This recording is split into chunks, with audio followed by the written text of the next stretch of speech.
ఈనాడు ఇందిరమ్మ ఇండ్లైనా లేకపోతే ఈనాడు ప్రభుత్వం అమలు చేస్తున్న విద్యా విధానమైనా అంతెందుకు మేము వచ్చిన తర్వాత 67,000 పైచీలకు ప్రభుత్వ ఉద్యోగాలు group 1, group 2, group 3, group 4 police department, medical and health department వివిధ శాఖలల్లో మేము 67,000 ఉద్యోగాలు మేము నియమించినాం.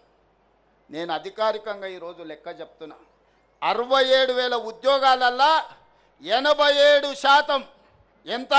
87% ఎస్సీ, ఎస్టీ, బీసీ మైనారిటీలకు ఉద్యోగాలు వచ్చినాయంటే 50,000 పైగా ఈరోజు ఈ వర్గాలకు ప్రభుత్వ ఉద్యోగాలు వచ్చినాయి.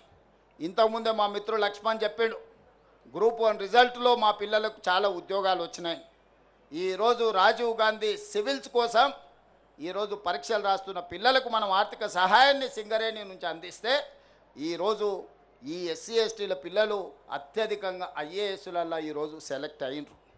అందుకే మిత్రులారా, ఈరోజు ఈ విధంగా పరిపాలనను చక్కబెడుతూ గతంలో చేసిన అప్పులను తప్పులను సరిదిద్దుకుంటూ ఈరోజు ముందుకెళ్ళే ప్రయత్నం చేస్తున్నాం. పనిలో భాగంగా నిరంతరం మేము పనిచేస్తుంటే కొంతమంది వెనకాల నుంచి కుట్రలు చేస్తున్నారు, గోతులు దవ్వుతున్నారు. గోతులు దవ్వేటోళ్ళను అదే గోతిలో పాతిపెట్టే బాధ్యత మీరు తీసుకోవాలి మిత్రులారా. ముందల నేను చూసుకుంటా, వెనకంగా ఎవడైతే గోతి దవ్వుతాడో వాళ్ళ సంగతి మీరు చూసుకోవాలి. మా నరసింహులన్న చెప్పాడు, మేము ఉంటామా నీకెందుకు, నువ్వు నడుపు అని. మరి మా నరసింహులన్న మాట మీద వెనకంగా గోతులు దవ్వేటోళ్ళను, నక్క జిత్తులోళ్ళను, నల్లి కుట్లోళ్ళను మీరే ఏదో ఒకటి చెయ్యాలి.